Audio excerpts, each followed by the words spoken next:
여러분, 드디어 벌써 12월이 되었습니다. 올해도 거의 딱 한 달이 남은 것 같아요. 여러분은 이번 2023년도를 지내시면서 어떤 모양으로 또 어떤 그리스도인으로서의 일들을 감당하면서 오셨는지 한번 돌아봐 보셨으면 좋겠습니다. 개인적으로는 이 더초청교회와 함께한 지 드디어 이제 1년 차가 되었어요. 저와 주화 전사님이. 시간이 참 빠르다고도 생각이 되어지는데, 그리고 생각보다 짧은 시간이었다라고도 생각되어집니다. 물론 저에게도 여러 가지 일들이 있었지만, 저는 이제 이 올 한 해 동안 사도행전을 쭉 저희가 봤잖아요. 그래서 사도행전을 쭉 볼 수 있어서 너무나 좋은 기회였던 것 같아요. 사실 사도행전이 신약의 역사서라 그래가지고 역사적으로 쭉 나열되어 있습니다. 그래서 역사적인 사실을 시간상으로 나열하고 있기 때문에 1년 내내 이렇게 깊숙하게 묵상하고 공부하고 설교를 해보니 너무나 기쁜 시간이었던 것 같아요. 아직 설립된 지 만 3년이 안 됐잖아요, 더초청교회가.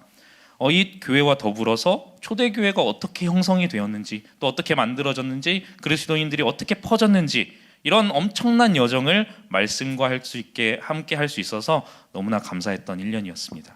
그리고 올해가 마무리되어져 가는 것과 동시에 우리가 함께한 바울의 이 전도 여행 또한 마무리가 되어져 갑니다. 오늘 말씀부터 이제 바울의 마지막 전도 여행, 이 3차 전도 여행 또한 마무리가 되어가는 과정 중에 있어요. 기회가 되신다면 이번 주에 사도행전을 한번 쭉 읽어보시는 것도 너무나 좋겠다라는 생각을 합니다. 이제 오늘 본문에 보면 맨 처음에 이 일이 있은 후에 지난주에 무슨 일이 있었죠? 혹시 기억하시나요? 바울이 에베소에서 두란노에서 2년 동안이나 사역을 합니다. 이 일이 있은 후에 바울이 어디를 가려고 하는지 21절에 보니까 예루살렘에 가기로 하고 또 어디? 로마에 가려고도 합니다. 그런데 우리는 이렇게 생각할 수 있고 또 이렇게 많이 들었던 것 같아요. 사도 바울, 당시에 세계의 중심이었던 이 로마, 문화의 중심지였고 가장 위대했던 도시, 거기에 가고 싶어 했다는 건데 이유가 뭘까요? 또 예루살렘은 왜 가고 싶어 했을까요? 어쩌면 문맥상으로 보면은 우리가 예전부터 들어왔듯이 수많은 말씀에 의해서 당시 로마를 복음으로 점령해야지만이 진정한 복음의 전파가 일어나기 때문이다라고 많이 들어보시지 않았습니까? 그리고 사람도 거기에 제일 많잖아요. 가장 중요한 것은 전략적인 요충지이기 때문에 로마에 가고 싶어 했을 것이다 라는 말씀을 저는 듣고 컸는데, 일반적으로는 여기까지만 설명을 하고 또 이렇게 생각하는 게 합리적인 것처럼 보이기도 하죠. 저도 이제 말씀을 전해야 되기 때문에 하루에 한 번씩 본문 말씀을 읽으면서 어떤 말씀일까 고민을 되게 많이 해봤어요. 그러던 중에 저희가 이번 주 화요일과 수요일에 감사하게도 교역자 수련회 서울에 갔다 오게 되었습니다. 그런데 공교롭게도 서울이었어요. 서울, 어쩌면 수도권에 있는 대한민국 사람, 수도권에는 반절의 사람이 몰려 있잖아요. 2천만이 있다고 하는데 그렇게 사람이 엄청 많이 몰려 산다고도 말하고 있는 그 엄청나게 많은 교회에 있는 수많은 교역자들이 쏠려 있는 그 도시에 갔습니다. 그리고 그럼에도 수많은 사람들은 아직도 서울로 향하고 있습니다. 사실 이 말씀을 읽고 공교롭게 서울로 향하게 됐는데 교회를 탐방하고 저희가 교제하는 시간 또한 가지게 됐어요. 너무나 좋고 너무나 행복한 시간이었거든요. 그런데 마음속에 계속해서 요동치는 한 가지가 있습니다. 그게 뭐냐면은, 아니 바울도 로마로 가려고 발버둥 쳤고, 물론 중간에 성령이 막고 예수의 영이 막기도 하고 수없이 막혀서 갈 수 없는 동네였지만 바울은 계속해서 로마로 가야 된다라고 주장하고 있거든요. 솔직히 말하면 저도 이 말씀을 계속 묵상하다가 서울로 간 거잖아요. 약간 흔들리는 마음이 있어요. 왜냐하면 바울도 수도로 가려고 발버둥 치는데 어쩌면 사도행전 1장 8절에서 말하는 이 땅 끝이 로마인가 하는 그런 생각도 하게 되고, 서울로 가야 되나? 그런 생각도 하게 됩니다. 예전에는 그런 생각이 전혀 없었거든요. 어차피 선교사로서 파송을 갈 거니까 그곳에서 열심히 하는 사람들을 섬기며 선교사로서의 사명을 감당하려고 했습니다. 하지만 주님 주시는 뜻에 따라서 이곳에 왔음에도 불구하고 마음에 요동치는 것들이 분명히 있다는 것이죠. 근데 말씀을 준비하면서 조금 더 연구하고 조금 더 깊이 묵상을 해보니까 전혀 다른 뜻이더라고요. 여러분, 로마서가 혹시 언제 쓰였는지 아십니까? 로마서는요, 에베소에서 쓰였습니다. 저번 주에 목사님 말씀 전해주셨을 때 이 두란노에서 2년 동안 있으면서 강론을 했는데 이때 쓰여진 게 로마서예요. 거기에 뭐라고 쓰여 있냐면 로마서 15장에 가면은 사도 바울이 1차 전도 여행, 2차 전도 여행, 3차 전도 여행, 이 전도 여행을 통해서 이방인들에게 복음을 전했다는 내용이 있거든요. 그러면서 20절에 뭐라 써 있냐면 이렇게 써 있습니다. 또 내가 그리스도의 이름을 부르는 곳에는 복음을 전하지 않기를 힘썼노니 이는 남의 터 위에 건축하지 아니하려 함이라. 이게 무슨 말이냐면요, 내가 평상시에 가지고 있던 원칙이 있습니다. 바울이 말하는 거예요. 남의 터 위에 건축하지 않겠다. 쉽게 말해서 다른 그리스도인이 먼저 가서 교회를 세우고 복음을 전한 곳에는 굳이 나는 갈 필요가 없다. 왜 그러냐면 필요로 하는 곳이 너무나 많기 때문에. 그런데 그렇게 생각하니까 어쩌면 오늘 이 말씀에 바울이 예루살렘으로 가고 싶고 로마로도 가겠다고 하는 이 말이 더 오리무중에 빠지는 거예요. 왜 도대체 가려고 했을까? 자기는 이렇게까지 말해놓고서는. 동시에 제 마음도 싱숭생숭하죠. 목사가 되면서 주님, 앞으로도 정말 제가 필요한 곳, 전도사, 목사가 없어서 힘들어하는 그런 곳, 너무나 그런 곳으로 가기를 소망합니다 라면서 다니엘 기도회 때도 너무나 열심히 기도했는데 사도 바울은 그렇지 않구나 라는 생각이 드는 거예요. 헤어나오질 못하겠어요. 여러분, 당시 로마는요 이미 교회가 있었어요. 예루살렘은 뭐 처음 파송한 교회잖아요. 말로 할 필요도 없죠. 거기에 초대교회가 세워졌으니까. 스데반 집사님의 죽음으로부터 수많은 이들이 다른 나라와 다른 땅으로 흩어졌는데 그 흩어진 사람 중에 로마에 교회를 세운 사람이 있습니다. 이미 복음이 전해졌고 로마에는 교회가 있었다는 것, 그 누구보다도 바울이 너무 잘 알고 있거든요. 그런데 남의 터 위에 건축을 하지 않겠다라고 해놓고서는 로마로 간대잖아요. 도저히 이해가 안 가요. 사도 바울이 두 마음을 품었나 하는 생각도 있습니다. 그럼 저도 두 마음을 품어도 되나? 라는 생각도 있어요. 그럴 때는 어떻게 해야 됩니까? 이해가 안 갈 때는 어떻게 해라? 기도해라. 그리고 공부해라. 조금만 더 파보자. 뭔가 있겠지. 해서 이것저것 막 찾아봤습니다. 찾아봤는데 이미 사실은 학교에서 배운 내용인데 제가 까먹고 있었더라고요. 바울은 사실 로마를 본 게 아니고 로마 너머에 있는 나라, 그 당시에 땅끝이라고 불렸던 서바나, 그 서바나로 가기 위함이었더라고요. 로마서 15장 23절 24절 보니까 이렇게 말하거든요. 이제는 이 지방에 일할 곳이 없고 또 여러 해 전부터 언제든지 서바나로 갈 때에 너희에게 가기를 바라고 있었으니 이는 지나가는 길에 너희를 보고 먼저 너희와 사귐으로 얼마간 기쁨을 가진 후에 너희가 그리로 보내주기를 바람이라. 뭐 때문에 그러죠? 안디옥 교회가 1차, 2차, 3차 전도여행을 바울을 파송해줬던 것처럼 로마 교회, 당신들이 나 바울을 서바나로 파송해달라라는 뜻이었습니다. 후원자가 없어서 그랬을까요? 아닙니다. 너희가 그런 기쁨을 누리길 원한다라는 것이죠. 그리고 또 한 가지, 남의 터 위에 건축하지 않겠다라는 이 원리 원칙이 깨지게 된 경우가 한 가지가 더 있어요. 사실은 에베소 교회의 경험. 에베소 교회도 저번 시간에 봤잖아요. 에베소에도 교회가 이미 있었어요. 누가 개척했습니까? 아볼로가 개척했습니다. 그래서 저번 말씀에 보면은 에베소를 지나가면서 잠시 제자들을 만나려고 했어요. 그래서 잠시 봤다가 가야지라고 했는데 그렇게 행동을 했는데 들어보니까 뭔가 이상한 거예요. 성령이 계심도 몰랐다라고 하죠. 설명하고 나서 안수하고 세례를 주고 그 다음에 그들을 데리고 2년 동안이나 거기서 강론을 합니다. 저는 이 사도행전을 깊이 묵상하기 전까지 바울이 다메섹에서 변화되고 나서 완전히 변화된 후에 그대로 살아간 줄 알았어요. 그 변화된 모습이 완전해서 끝까지 그렇게 살았구나, 그 생각을 가지고 그 마음을 가지고 살았구나라고 생각을 했습니다. 그래서 전도여행을 떠나고 강론하고 다닌 줄 알았어요. 그런데 제가 말씀을 전할 때마다 바울이 계속 업그레이드가 되는 게 느껴지거든요. 바울이 가졌던 생각, 바울이 했던 행동들 계속해서 변화하고 하나님 안에서, 말씀 안에서 계속해서 정제되고 더해지는 것들을 봅니다. 오늘도 그래요. 바울은 지금도 계속해서 변화하고 있더라고요. 마치 우리의 모습과도 같죠. 무언가 일을 저지르고 수습하기도 하고 하나님 일 하겠다, 물불 안 가리고 죽음까지 각오하고 갔다가 다른 무언가를 깨닫기도 하는 것. 오늘 바울의 그 모습 또다시 업그레이드가 된 모습입니다. 물론 고집이 있던 사람이기 때문에, 그 누구의 말도 잘 듣지 않던 사람이었기 때문에 남의 터 위에 세우지 않겠다고 했지만 이 에베소의 경우를 바라보면서 그 지역에 교회가 있더라도 가는 것은 시선이 조금 바뀐 것 같더라고요. 남의 터 위에 세운다라는 개념이 아니고 그 교회를 더욱더 그리스도 안에 보완하겠다라는 개념인 것 같아요. 내가 거기 가서 세우겠다가 아니고 더 한다라는 개념으로 자신의 눈을 확장한 것 같습니다. 이렇게 대단한 사도 바울 또한 하나님께서는 계속해서 성장시켜 가십니다. 여러분, 저희가 교역자 수련회를 다녀왔어요. 그리고 또 특별히 교회 탐방을 다녀왔어요. 우리가 함께 섬기고 있는 개척교회들, 올리교회 그리고 올디너리 교회, 이 두 교회를 탐방하면서, 그리고 오륜교회를 탐방하면서 담임하고 계신 목사님들과 교제하면서 저는 느낀 게 있습니다. 근데 목사님이 본 것도 봤지만 저는 이제 개척을 꿈꾸고 있잖아요. 저들에게는 특별함이 있구나. 그냥 뭔지 모를 특별함, 그냥 딱 풍기는 아우라가 있어요. 우리 강렬 목사님도 그렇고, 목사님의 멘토 목사님 되시는 심준호 목사님도 그러고, 이 두 목사님도 그러고, 뭔가 모를 특별함이 있어요. 그리고 그거를 우리 주화 전사님이 뭐라고 표현했냐면은 눈이 반짝반짝거린다라고 표현을 했거든요. 그러면서 눈 하나 깜빡하지 않고 할 말 있냐라고 물어봤을 때 이렇게 말씀하시더라고요. 멋진 사람 옆에는 멋진 사람들만 있는 것 같아요 라고 눈 하나 깜빡 안 하고 말씀하시더라고요.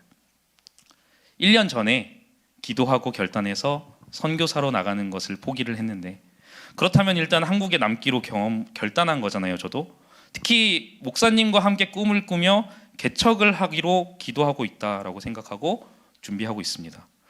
그런데 이 감사한 시간을 통해서, 너무나 귀한 교회들을 탐방하는 그 시간을 통해서 너무나 귀한 목사님들 또한 만나고 교회들도 봤지만, 저에게는 결코 좋고 끝나지만은 않았던 것 같아요.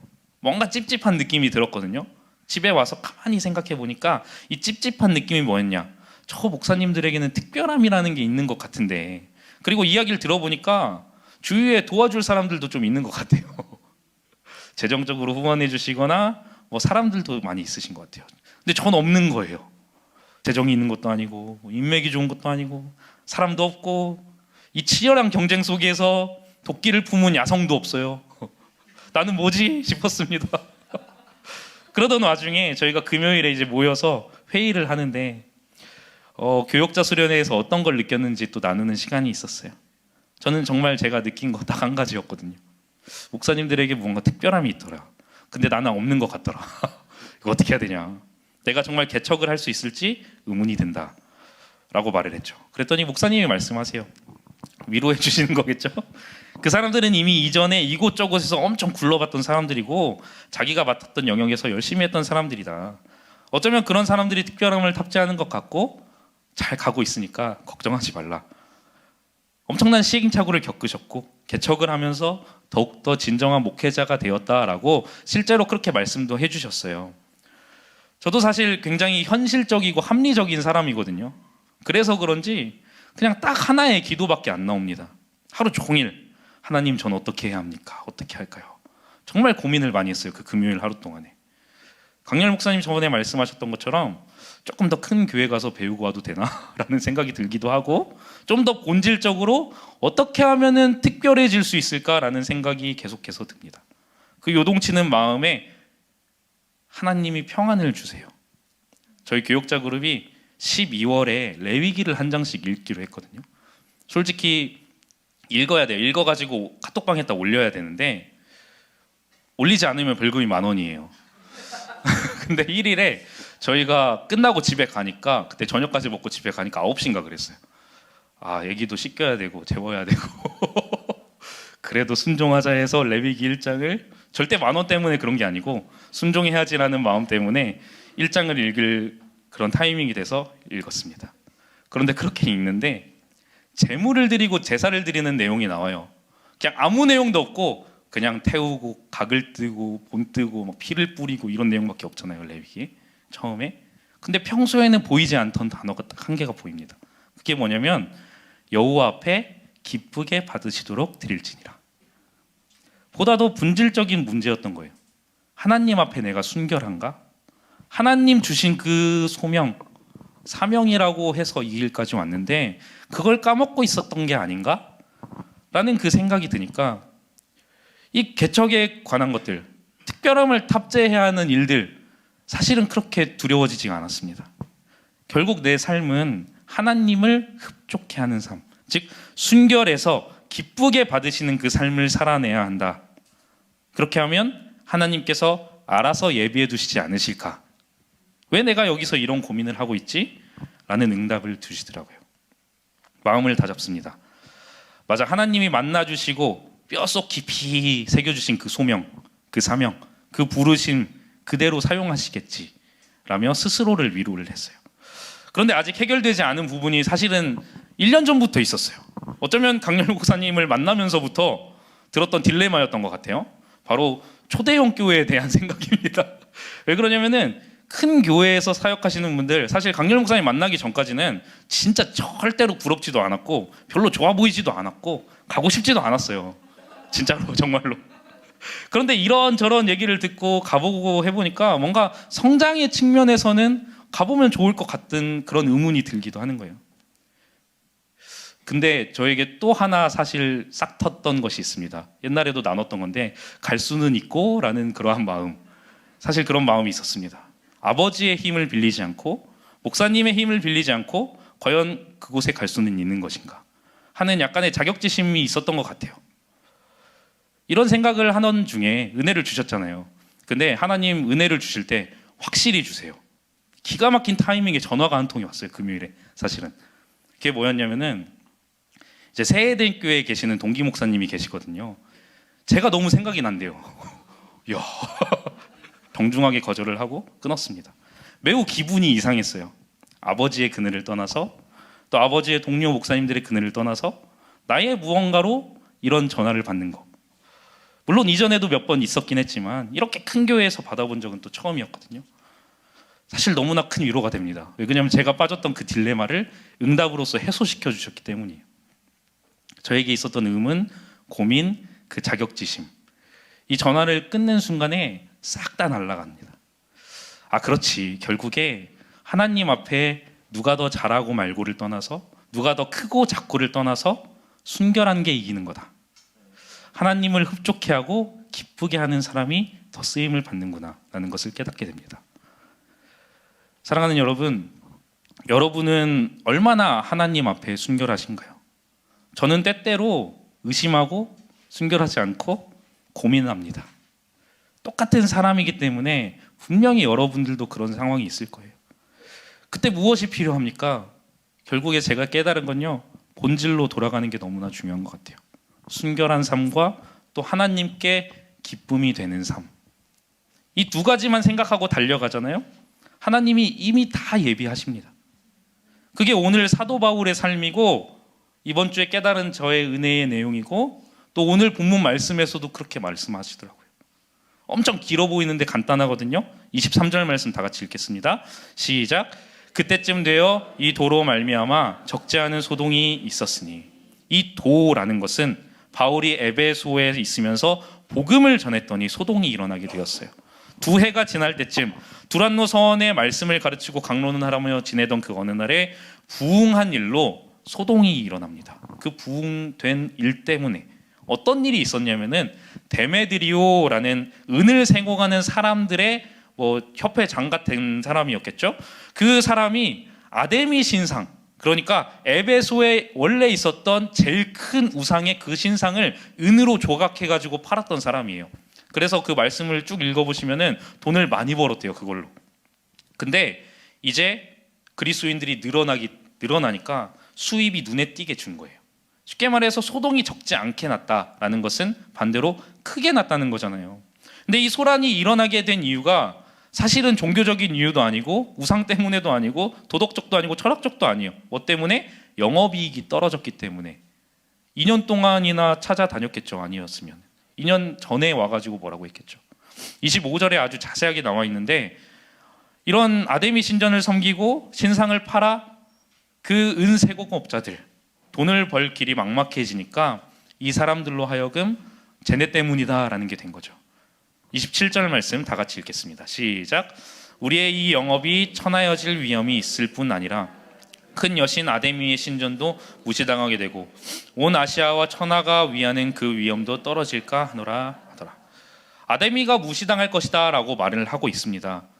근데요, 여러분 잘 생각해 보시면 아데미의 위험이 떨어질 거였으면 이미 바울이 복음을 전하기 시작한 2년 전에 찾아가서 고발을 했겠죠. 하지만 전혀 그렇지 않았고, 언제? 결국에 생업 그 문제가 생겼을 때 그들로 하여금 수입원이 줄어들게 되었을 때 선동을 하고 고발을 하는 그런 모습을 볼 수가 있어요. 물론 화가 날 만도 하죠. 자기들은 신상 만드는 일로 부자가 되었는데 갑자기 바울이라는 사람이 나타나서 뭐라고 하냐면 사람의 손으로 만든 거는 신이 될 수 없습니다 라고 하고 다니는 거예요. 영업 방해가 되고 먹고 살기 힘들죠. 이들이 바울을 이제 잡으러 다닙니다. 그런데 이상하게 그 자리에 바울이 없어요. 또 하나님이 어떻게 예비하시는지 모르겠는데 29절 다 같이 읽겠습니다. 시작. 온 시내가 요란하여 바울과 같이 다니는 마게도냐 사람 가이오와 아리스다고를 붙들어 일제히 연극장으로 달려 들어가는지라. 여러분, 가이오와 아리스다고가 잡혀 들어갔습니다. 연극장으로 들어갔다고 하는데 고고학적으로 이제 연구하시는 분들이 당시 에베소의 연극장에는 지질 조사를 해봤을 때 적게 잡아도 10,000명이 들어갔대요. 많이 잡으면은 25,000명, 30,000명까지도 들어갔대요. 그 수많은 사람들이 2명을 잡아서 갔습니다. 2명을 잡아서 그 2명만 끌려가고 그 소식은 당연히 소동이 되고 엄청 큰 소란이었기 때문에 바울에게까지 닿습니다. 바울은 의리의 사도잖아요. 의리의 사나이기 때문에 빨리 가가지고 변증해서 데려오고 싶었던 것 같아요. 그런데 사람들이 옆에서 계속 붙잡아요. 가면 안 됩니다. 지금 가면 안 됩니다. 그리고 아시아 관원들이라고 표현되어 있는 이제 초신자 같아요. 그들도 사람들을 보내서 들어가지 말라고 말을 해요. 왜 그럴까? 지금은 말해봐야 듣지 않는다는 거죠. 32절에 보니까 이렇게 말하거든요. 혹시 다 같이 한번 읽어볼까요? 시작. 사람들이 외쳐 어떤 이는 이런 말을 어떤 일은 저런 말을 하니 모인 무리가 분란하여 태반이나 어찌하여 모였는지 알지 못하더라. 무슨 말이냐면 군중심리 때문에 무슨 이유인지는 모르는 사람들이 태반이라는 거죠. 이 사람은 이런 말을 하고 저 사람은 저런 말을 하고 있는데 거기서 뭘 할 거냐? 너가 변증해봤자 알아듣지도 못할 건데. 한 목적을 가지고 소란이 벌어진 것 같은데 내가 지금 무엇 때문에 여기 와 있는지도 모르고 그냥 와가지고 욕하고 있는 거예요. 결국 이 사람들이 다 뭐다? 저는 정체성이 없는 사람이다라는 거가 느껴지더라고요. 이리 흔들리고 저리 흔들리는 그 사람들의 모습. 오늘 제가 너무나 사무치게 깨달은 저의 모습이었고 또 여러분의 모습일지도 모르겠습니다. 갈팡질팡하던 저의 그 마음. 하나님, 제가 개척은 할 수나 있을까요? 제가 어떻게 내년에나 뭐 사역이나 할 수 있을까요? 가야 하나요? 그 마음들. 정체성이 없어서 단지 보이는 그 군중심리로 인해 휘둘렸던 그 마음이 우리의 마음이 아닌지 한번 점검해 봐야 된다는 거예요. 그런데 여러분, 그리스도인이란 뭔 줄 아십니까? 예수님 안에 속한 사람들이잖아요. 정체성을 가진 사람들이에요. 정체성이 있다 못해 확실하고 확고한 사람들의 모임이 그리스도인입니다. 아무리 봐도 의도적으로 보여주는 것처럼 느껴졌어요. 정체성 없이 군중심리로 막 와서 이리저리 휘둘리는 사람들은 대세에 따라야 된다고 하는데 그 대세에 따랐던 사람들, 흔들리는 사람들. 하지만 반면에 확고한 정체성으로 예수 그리스도를 증거하는 그리스도인들의 그 모습, 너무나 대조되는 것 같아요. 여러분은 어떠십니까? 확고한 정체성을 가지고 계세요? 저처럼 흔들리시지는 않으십니까? 아니면 확고한 소명과 사명으로 살아가고 계십니까? 사도 바울은 너무나 확고했어요. 믿음의 정체성이 있었어요. 앞으로 나오게 될 20장에 보면 아주 유명한 말씀이 있죠. 예루살렘으로 내가 갈 건데 내가 무슨 일을 당할지는 모르겠어. 어떤 일이 일어나게 될지는 모르겠어. 하지만 내가 그 가는 곳, 내가 달려갈 길과 주 예수께 받은 사명, 곧 하나님의 은혜의 복음을 증언하는 일을 마치려 하면은 나의 생명조차도 조금도 귀한 것으로 여기지 아니할 거야. 바울은 알았습니다. 내가 가야 할 길이, 그리고 주께서 내게 주신 사명 또한 알았습니다. 물론 앞으로 어떤 일이 일어날지는 전혀 몰랐지만 반면 너무나 잘 알았던 게 있어요. 그게 뭐냐면 환난과 핍박, 좋은 일보다는 굳은 일, 생명까지도 잃을 수 있는 일이 자기에게 일어날 거라는 것을 사명으로 받았어요. 물론 우리 모두가 이런 삶을 사는 건 아닙니다. 그리스도인 모두가 이런 삶을 살아가야 하는 것도 아닙니다. 단지 여러분, 그리스도인이란 그러한 상황 속에 처한다고 할지라도 주신 사명이 있을 거잖아요. 그 사명을 붙잡고 감당하는 삶을 살 줄 알아야 되는 것 같아요. 물론 어디로 가야 할지조차 몰라요. 마치 제가 하나님이 주신 그 소명과 사명을 품고 살아간다 고백했음에도 불구하고 갈팡질팡했던 것처럼, 분명한 것은 내가 달려갈 길과 또 내가 주께 받은 그 사명은 내가 안다는 거죠.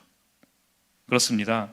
지금 우리의 삶에 일어나고 있는 그 모든 상황과 그 모든 이유, 모든 것들 다 설명할 수는 없습니다. 이유를 몰라요. 하지만 그때 우리가 절대적으로 확인해야 되고 또 붙잡아야 되는 것은 바로 정체성이에요. 내가 누구이고 지금 이 시간 내가 걸어가야 할 길이 무엇이고 내가 하나님께 기쁨이 되고 있는가, 기뻐하시는 그 붙잡아야 할 하나님의 뜻이 무엇인가를 가지고 가야 하는 겁니다. 하나님을 대적했던 사람들 지금 연극장에 모여 있죠.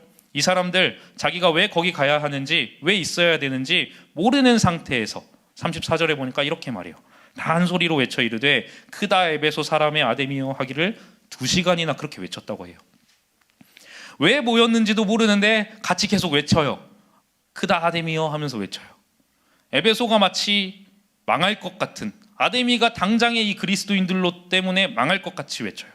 그런데 35절부터 40절까지 이 상황이 너무나 우습게 정리가 되거든요. 한순간에 싹 아무런 일도 없었다는 듯이 정리가 돼버려요. 지금 보니까 시를 책임지는 관리가 나와서 무엇으로 정의를 했냐면 이것을 불법 집회로 정의를 했어요. 그러면서 지금 너희들 이렇게 하고 있으면 가만 안 둔다. 너네 어떡할래? 너네가 지금 갈래? 라고 하는 거거든요. 끌고 온 사람들, 바울의 2 동역자 잡혀가야 할 일이 하나도 없다, 이렇게 시의원이 말해요. 이 사람들은 아데미를 비방한 적도 없고 도둑질을 한 일도 없는데 그럼에도 왜 여기까지 끌고 왔냐라는 겁니다. 역고소를 당해도 또 무고죄를 처벌을 받아도 할 말이 없는 거 아니야? 라고 말을 합니다. 당연하게도 이 말을 들은 이 사람들, 그렇게 소리를 치던 모든 사람들이 어떻게 됩니까? 흩어지게 됩니다. 마치 자기 생명을 다해서 이 일에 헌신할 것 같은 사람들이 아무 일도 없었다는 듯이 흩어져 버려요. 왜요? 정체성도 없고 생명력도 없고 사명도 없기 때문이에요.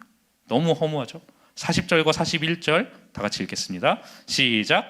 오늘 아무 까닭도 없는 이 일에 우리가 소요 사건으로 책망받을 위험이 있고 우리는 이 불법 집회에 관하여 보고할 자료가 없다 하고 이에 그 모임을 흩어지게 하니라. 아멘.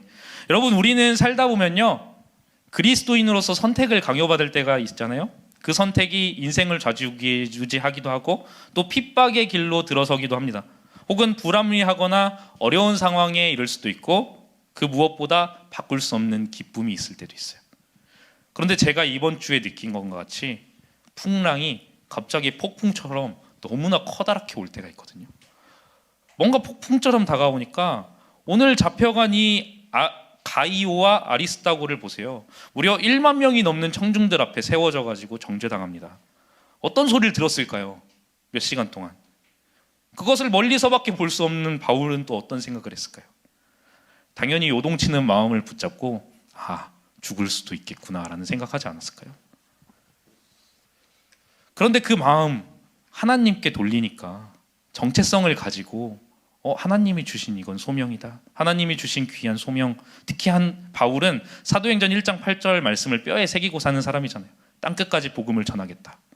그 사명, 각자 주신 사명을 붙잡고 그 무엇보다도 순결한 마음으로, 그리고 하나님께 어떻게 하면 기쁨이 될까라는 그 마음으로 때로는 순종하고 때로는 참기도 하고 때로는 분노하기도 했겠지만 그럼에도 불구하고 하나님의 마음을 흡족해 하는 일이 이 일이라면 나는 감당하겠다라는 그 마음이 너무 보이는 거예요.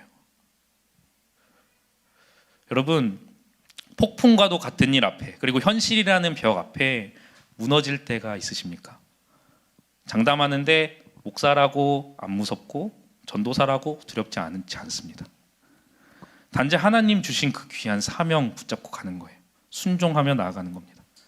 개인적으로 1년이라는 이 시간 동안 사도행전을 깊이 묵상하면서 어쩌면 바울이라는 사람에 대해서 깊이 탐구했잖아요, 저희가. 결국 바울이 이렇게까지 할 수 있었던 그 이유가 딱 한 가지더라고요. 하나님을 기쁘게 해드리기 위해서였구나.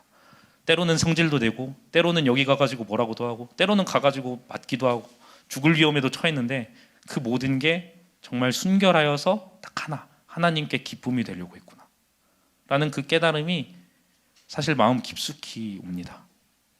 말씀을 좀 맺고자 합니다.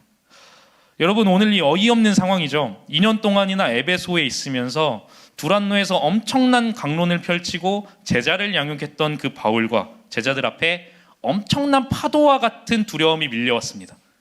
당연히 예수님에 대해서도 이들은 들었겠죠. 2년 동안 있으면서 예수님에 대해서 말을 안 했겠어요?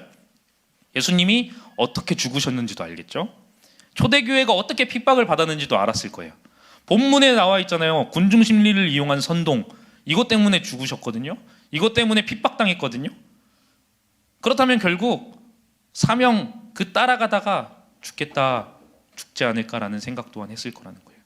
하지만 여러분, 그 거대한 폭풍 또한, 그리고 거대한 두려움 또한 하나님 앞에서는 아무것도 아니라는 것을 또한 깨닫습니다. 단순간에 그 수만 턴, 10,000명 이상의 정죄하던 사람들이 흩어져 버려요.